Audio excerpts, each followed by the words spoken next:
Shalom, selamat pagi Bapak Ibu Saudara yang dikasihi Tuhan. Kita bertemu kembali dalam acara Renungan Pagi Spiritual Life. Pagi hari ini kita akan melanjutkan pembacaan firman Tuhan kita yang terambil dari Markus 12 ayat 38 sampai 40. Nah, judul perikop ini adalah Yesus menasihatkan supaya berhati-hati terhadap ahli Taurat.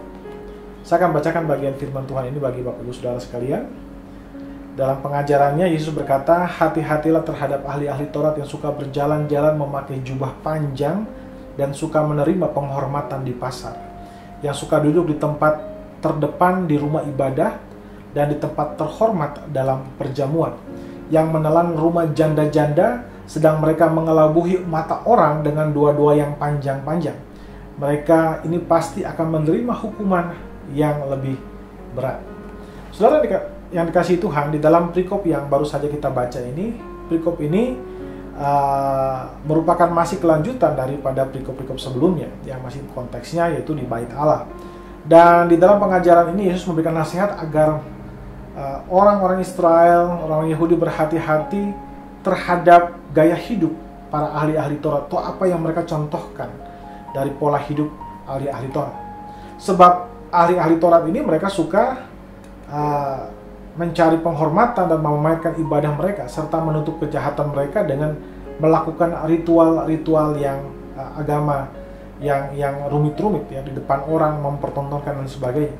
Nah, saudara, memang tidak ada bukti bahwa semua ahli Taurat itu melakukan hal tersebut, sebab mungkin dari antara mereka hanya sebagian saja yang melakukan hal tersebut. Ada juga ahli-ahli Taurat yang betul-betul saleh dan benar punya ketulusan untuk melakukan hal tersebut, tapi rupanya ada sebagian besar, dan rupanya orang-orang itu pun orang yang memberikan pengaruh yang besar terhadap masyarakat Yahudi pada saat itu.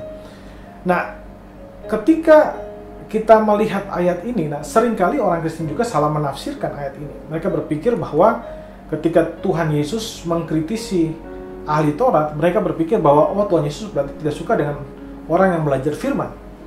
Karena mereka berpikir bahwa ahli-ahli Taurat itu adalah orang yang belajar firman, maka kalau Tuhan Yesus mengkritik mereka, Tuhan tidak menyukai orang yang belajar firman. Tapi itu bukanlah maksud dari teks ini. Yang Tuhan Yesus tolak bukanlah sikap mereka untuk belajar firman, tapi adalah sikap mereka yang meskipun mereka suka mendengar firman, tapi teladan mereka merupakan teladan yang berbeda daripada apa yang diajarkan oleh firman Tuhan. Nah, saudara, jika kita melihat firman ini, maka kita akan menemukan bahwa orang-orang Farisi ini meskipun mereka tahu firman Tuhan, mereka tidak melakukan. Mereka, Tuhan Yesus juga kemudian juga mengkritik ibadah mereka. Nah, ini banyak yang kemudian saya pikir harus dijelaskan, bahwa banyak orang berpikir bahwa Kristenan itu hanya hubungan dan tidak perlu ibadah. Dan kemudian banyak orang kemudian salah paham, karena Tuhan Yesus mengkritik ibadah daripada orang-orang ahli Taurat ini, maka mereka menyimpulkan bahwa Tuhan Yesus tidak suka ibadah. Nah, ini suatu hal yang keliru, karena kalau kita baca dari kisah Alkitab, Tuhan Yesus justru sangat menghormati ibadah dan dia rajin beribadah. Bahkan sikapnya kepada orang-orang yang berjualan di Bait Allah itu merupakan sikap penghormatan dia kepada ibadah itu sendiri. Dalam hal ini adalah tempat beribadah, yaitu Bait Allah. Jadi Yesus sama sekali tidak anti dengan ibadah. Yang Yesus anti adalah sikap berpura-pura, sikap kemunafikan yang ditunjukkan oleh ahli-ahli Taurat ini ketika mereka beribadah. Karena mereka beribadah bukan kepada Tuhan, tapi kepada manusia. Mereka beribadah untuk dilihat manusia dan bukan untuk dilihat Tuhan. Nah, saudara, karena itu saudara, penting bagi kita untuk belajar firman Tuhan, untuk rajin beribadah, tapi bukan untuk memamerkan hal itu. Kita belajar firman Tuhan bukan untuk memamerkan kepandaian kita, penguasaan kita terhadap firman, tapi supaya kita bisa mengenal Allah dan kita bisa melakukan firman itu dalam kehidupan kita sehari-hari. Demikian juga ketika kita beribadah kepada Allah. Kita beribadah untuk hubungan kita kepada Allah, dan bukan untuk mempertontonkan hubungan itu atau ibadah kita di hadapan orang lain. Karena itulah ketika kita beribadah, kita harus beribadah dengan sepenuh hati, memuji Tuhan dengan sepenuh hati, menyembah Dia dengan sepenuh hati, mendengarkan firman Dia dengan kerendahan hati. Saudara dikasihi Tuhan, beribadah yang bertujuan untuk dipamerkan adalah ibadah yang memiliki kehampaan. Tidak ada apa-apa di dalamnya dan hanya membuat saudara hidup di dalam kebosanan.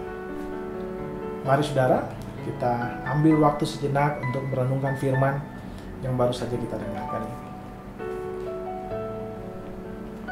Saudara, apakah ibadah yang saudara lakukan adalah ibadah yang lahir dari hati yang tulus?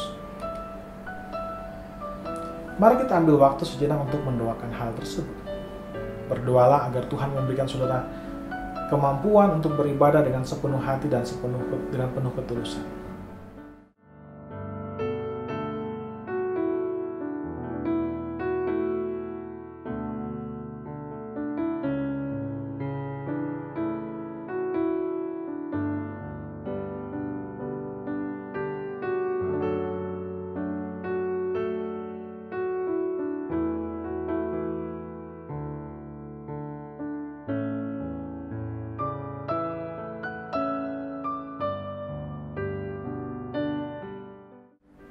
Saudara percayalah bahwa Tuhan sudah memberikan saudara kemampuan untuk beribadah dengan sepenuh hati dan penuh ketulusan.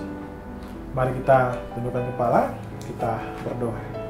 Ya Tuhan Allah Bapa kami bersyukur buat firman yang sudah Engkau berikan kepada kami untuk boleh kami dengarkan Tuhan.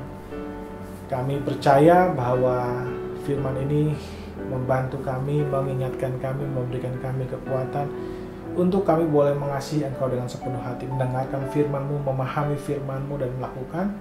Dan juga kami hidup di dalam ibadah yang sejati, ibadah yang betul-betul memperkenankan hati-Mu Tuhan, karena lahir dari kasih dan ketulusan kami kepada Engkau Tuhan Yesus. Terima kasih Bapa, kami serahkan kehidupan kami ke dalam tangan-Mu Tuhan. Biar semua yang kami kerjakan hari ini mempermuliakan nama-Mu saja.